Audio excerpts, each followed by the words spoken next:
ZMR, it's Malachite, and this is Young Malachite. And when I was a kid, I could not care for reading. This was my literal reaction. Like, it could be the most important document in the world, and I just wouldn't care. I'd be like, but for real, I want to show you how I learned to stop hating books because it's important to read, and you probably already know that. But first, some context. As a young boy, I was a pizza muncher and a candy crusher. I could not focus on words for the life of me. But now, I got a whole library, so I'm going to tell you all about what changed. Three things that changed is I found variety, I learned cool stuff, and then I became self aware. But first, variety. And to tell you all about that, I gotta take you way back to school. Because when I was reading the Scarlet Letter, bro, that was so boring. I was asleep. Can't even lie to you. And I couldn't find a reason to read. This was the problem. And the teacher telling me was not a good enough reason.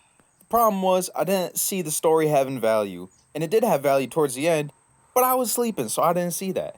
But then I found this book called Think and Grow Rich. I was like, oh man, I can actually learn stuff from this. This is crazy. Which brings us to our next topic, learning cool stuff. Did you know that it is scientifically proven if you read books, this is what your brain looks like? And if you don't read books, this is what your brain looks like.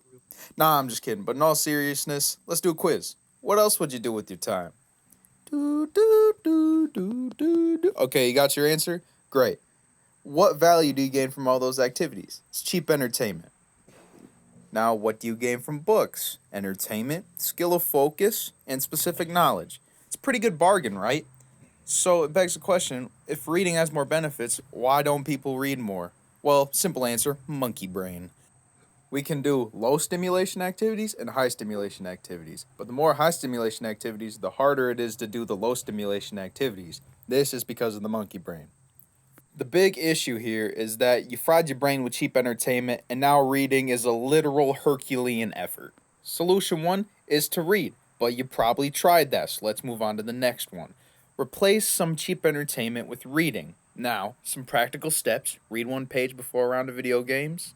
You can read 3 pages before a Netflix episode, or you can read 10 pages before you do any cheap entertainment. Now, the key is to do low stimulation before high stimulation. To make my point, let's imagine doing the exact opposite. Let's say you're chilling with your homies, playing video games, maybe you got some suds with you, whatever you like doing, and then you say you're gonna read a book after that? Not a chance, bro. Alright, this has been fun, but what we learned. This is the important part. You need to have a takeaway from this video. The consequences of reading are just way better in the long term than the consequences of all the cheap entertainment you can do. The consequence of the action has got to be more important than how you feel about doing the action in the moment. And life is hard. I'm being real. And you get to pick your hard. But if you don't pick your hard, it's still going to be hard. So you might as well pick it.